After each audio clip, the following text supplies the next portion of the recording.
Well, good afternoon. I'm here to give an update on Tropical Storm Idalia. I'm here joined with Florida DM Director Kevin Guthrie, as well as Major General John Haas, who's our Adjutant General for the Florida National Guard. Before I get into those details, I would like to say a few additional words about what happened in Jacksonville yesterday. Florida, the state, and its people condemn the horrific racially motivated murders perpetrated by a deranged scumbag in Jacksonville at the Dollar General store. Perpetrating violence of this kind is unacceptable, and targeting people due to their race has no place in the state of Florida. Casey and I extend condolences to the victims and their families on behalf of the entire state of Florida. I've spoken with Jacksonville Mayor Deegan, Sheriff Waters, and President Faison from Edward Waters College. We will work with Dr. Faison to ensure the college has adequate security, just like we've done when our Jewish day schools have been receiving threats. We're not going to allow in the state of Florida our HBCUs to be targets for hateful lunatics like the guy yesterday. Now, with respect to Tropical Storm Idalia, it is currently 80 miles off the coast of Cozumel with 35-mile-per-hour winds. It will become a hurricane by late Tuesday afternoon. Landfall is currently expected along the Big Bend region on Wednesday, and it could arrive at the state of Florida as strong as a Category 2 hurricane. The storms, of course, as we know, these things can wobble, so Floridians along our Gulf Coast should be vigilant, even if you're currently outside the cone, and indeed you could see impacts if you are in a place that's outside the cone. We issued an executive order yesterday to allow prep time and to stage resources to be able to respond to the storm's aftermath. Our Emergency Operations Center here in Tallahassee will go to a level 1, 24-hour round-the-clock, starting at 0700 tomorrow. Please listen to your local officials. If you look at this Big Bend region, the models are probably more in agreement than when we had Ian last year, but these things can shift. There's still some uncertainty out there, so please just heed the warnings of your local officials. Continue to watch the news. If you are in the path of this storm, you should expect power outages, so please prepare for that, particularly if you have one, if this storm ends up coming in the Tallahassee region. There's a lot of trees that are going to get knocked down. The power lines are going to get knocked down. That is just going to happen.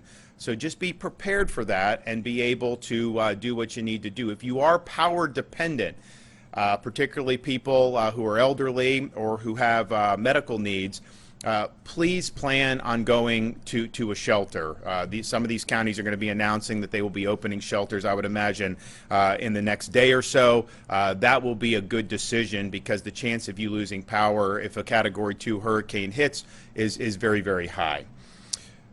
In terms of resources, we have mobilized 1,100 National Guardsmen, and they have at their disposal 2,400 high water vehicles as well as 12 aircraft that can be used for rescue and recovery efforts. Power. We are going to start, the power companies are going to start pre-staging linemen starting on Monday.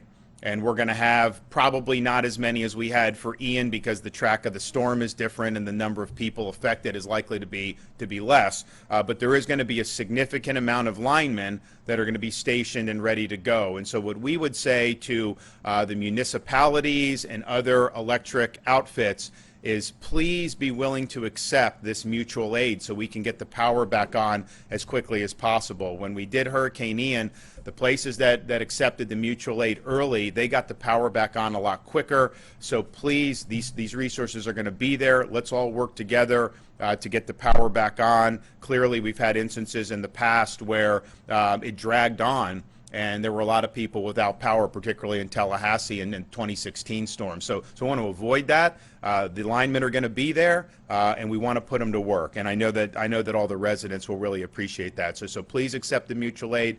Contact Kevin Guthrie if you have any questions about that. But we are going to have power outages, and so we want to get the power back on for all Floridians as quickly as possible.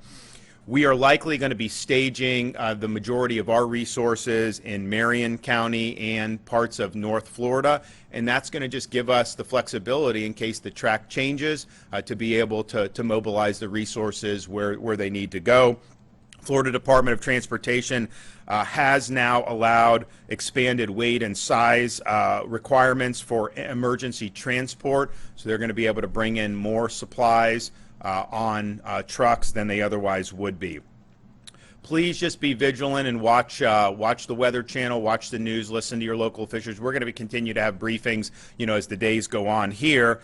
If you want to know how you can prepare, go to floridadisaster.org/get-a-plan, floridadisaster.org/get-a-plan. You have time to make the preparations. You're going to see on that website all the things that are recommended that you do. But I would say again, if you are in the path of this storm, expect to lose power for a certain amount of time, and so just take whatever precautions are necessary as a result of that. I'm going to have Kevin Guthrie come up here and provide an update from the emergency management perspective. Thank you, Governor. Good afternoon, everyone. My name is Kevin Guthrie. I'm the Executive Director of the Florida Division of Emergency Management, and I want to begin by thanking Governor Ron DeSantis once again for his swift action in declaring an emergency order as we prepare for the impacts of Tropical Storm Idalia. But I also want to express to you how diligent our state emergency response team behind us has been working over the weekend to ensure that our communities are ready. The state emergency response team is here in the EOC working tirelessly to be prepared for any direction that this storm may take, and I thank them for their continued hard work for Floridians. Additionally, the state has been made aware of a situation involving fuel contamination at gas stations serviced by the Port of Tampa. I want to ensure Floridians that we are coordinating here at the EOC with everyone from petroleum retailers to the ports themselves to ensure that the disruption will not be widespread or prolonged, and that residents can have seamless access to fuel. At the direction of the governor, as he's already mentioned, we have already waived the size, weight, and hour restrictions for getting those necessary resources into the state and down to consumers as quickly and effectively as possible. FDAX has just released a statement related to this fuel contamination, and they are conducting investigations on how widespread the situation is, and what you can do in specific situations if you're impacted. If you think your car may be affected, please call the Florida Department of Agriculture Consumer Services Consumer Hotline at 1-800-435-7352 for English, and for Spanish, 1-800-352-9832. In July, the division and the Florida Association of Broadcasters brought together meteorologists from around the state to discuss hurricane forecasting and messaging. We're relying on you in this room to help us get that message out. I want to stress that every tropical storm, every hurricane is different, and this is no exception. We cannot gauge our ability to withstand future hurricanes based on prior experiences. This will not be Hurricane Hermine. This will not be Hurricane Ian. We need you to pay attention to what we're asking you to do. A few things that you should keep in mind. Do not focus on just the cone. The cone is where the eye could go, but those hurricane force winds and tropical storm force winds will extend far beyond what the cone represents. We will have storm surge warnings and watches in the coming days. Storm surge was the #1 cause of death in Hurricane Ian. You can evacuate by going tens of miles away, not hundreds. Just simply going to your nearest shelter will save your life. Utilize this time now to sit down with each and every member of your household and communicate your plan. Make a plan if you haven't done so, and make sure you focus on those household members or even your businesses. Things that you should consider. How will we receive our communications and warnings? What is our plan for shelter? What is our evacuation route? What is our internal family communication plan if we should get separated? How do I communicate with my employees? Are just some of the things that we would encourage you to do. The governor's already mentioned this, but additionally, medically dependent Floridians and those with access and functional needs can receive extra assistance during a disaster through the State Special Needs Registry. If you are not familiar with that, please go to floridadisaster.org. That's floridadisaster.org/SNR for Special Needs Registry. Once you have taken the time to make a plan, take a stock of you and your family's disaster supply kit. If you need additional information on your disaster supply kit, please go again to floridadisaster.org/kit. If you need items for your kit, we are in the middle of a tax holiday. So please make sure you take advantage of this first ever, Florida First, second iteration of the tax holiday. Supplies in the kit should be specific to the needs of your household, but for a model disaster supply kit, again, you can go to floridadisaster.org/kit.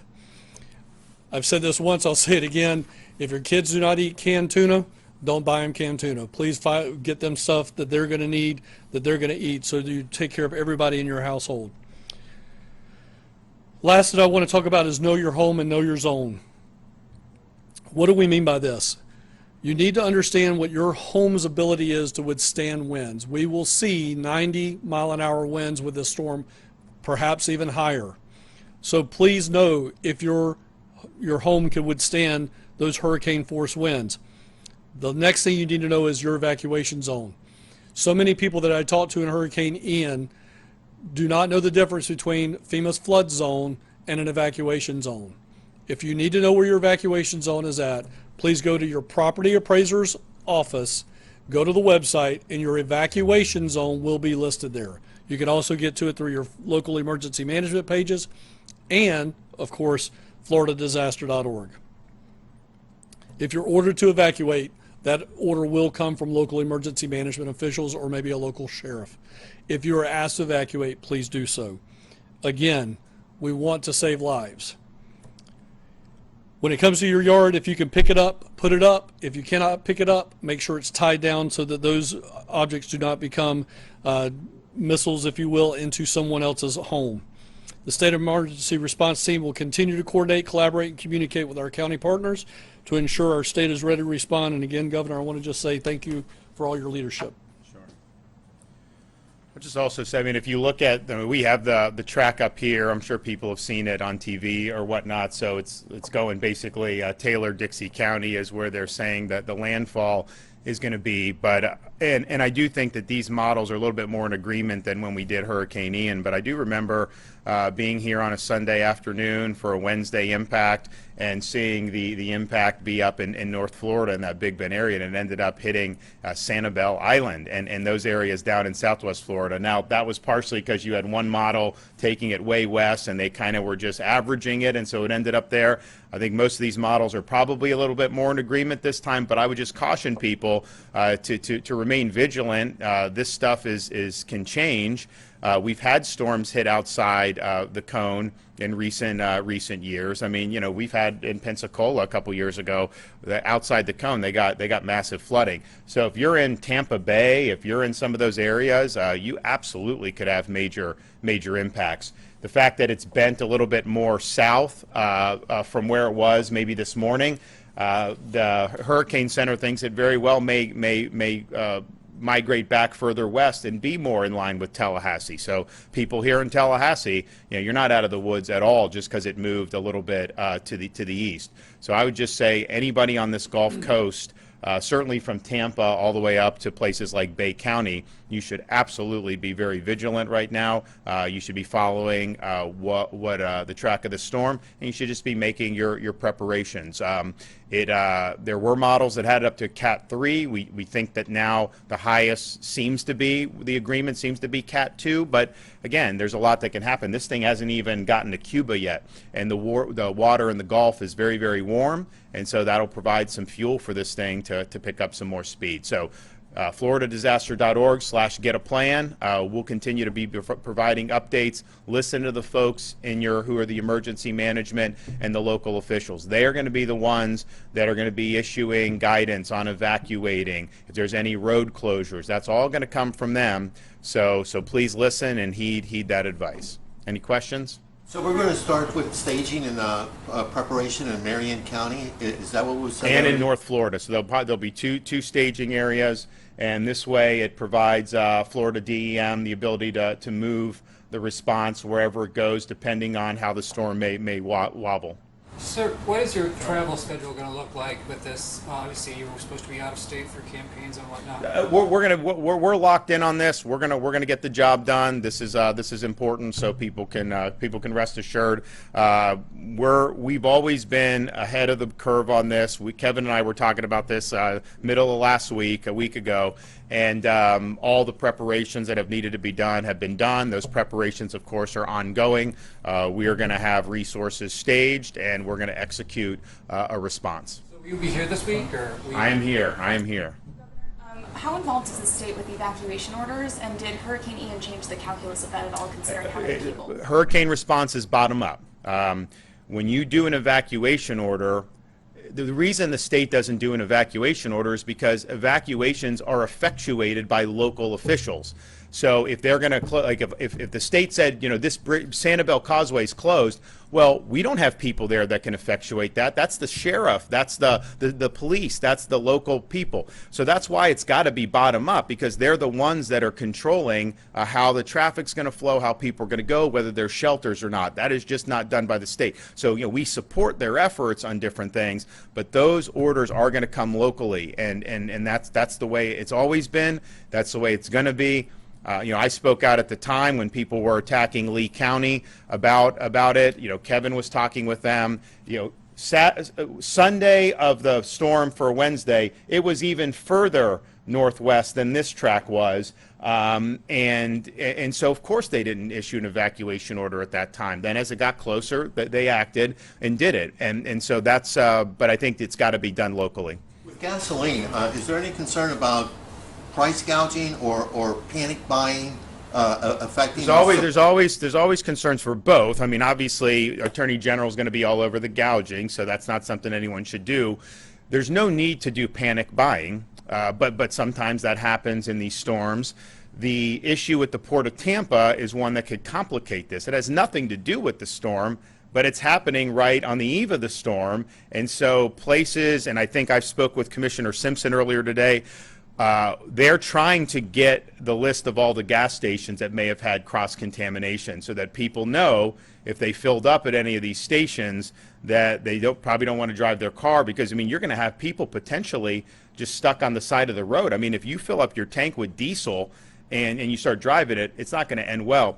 So that is a concern. Now, if the storm ends up more North Florida than Tampa, then maybe that's not going to end up being as important for the storm. But as you see, you could see some major flooding. You could see surge in the Tampa Bay area. It could be major impacts there. That is all still in the cards. Now, overall with fuel, we always work to have the ability to surge fuel if there's a major problem. And so we did it with Hurricane Ian. We had the trucks out there. People could go fill up. In rural areas, that really helped. I will tell you, though, Hurricane Ian, the gas stations getting back on track, they actually got back pretty good compared to Irma and some of the other storms that we had. And a lot of that was just driven by power. If they had generator capacity, they were able to do it, but the fuel was still being delivered. And so I think Kevin's view is that this is still, the fuel's probably going to still be delivered. We are going to have the ability to move some fuel in. Do you want to say anything more about fuel? I will just say that just over the governor's shoulder here is the Florida Petroleum industry. They are here. We have the Ports Council that is here. We have DOT, who's over my left shoulder, that's here for weights and measures and making sure that people can move commodities freely throughout the state. We did not fill up fuel in Hurricane Ian. We're not going to fill up fuel now. We are already making adjustments for the market to make sure that we're able to meet all of the needs there, and we'll continue to do that. Thank you. And I've asked Commissioner Simpson to come to tomorrow's briefing. I think he's going to be here, and he'll provide an update on the latest on this fuel situation from the Port of Tampa. And basically, it was just human error. They put diesel in tanks that were supposed to be regular gas. And then the DAX, they identified it, and they were able to do it, but there was nobody until DAX did the oversight that identified it. It was something that could be identified, I think, just from the difference in the smell. They were able to do that. So hopefully we don't have that many people that are affected by this. Obviously, if you have a tank of gas and it's 90% regular and 10% diesel, the dilution may not ruin your car. But I mean, if you put a whole tank of diesel in, that's going to be a major problem. So stay tuned tomorrow morning. We'll have an update on that, and so we'll see you guys then. Thank you. Can I ask you a quick question about the Jacksonville shooting?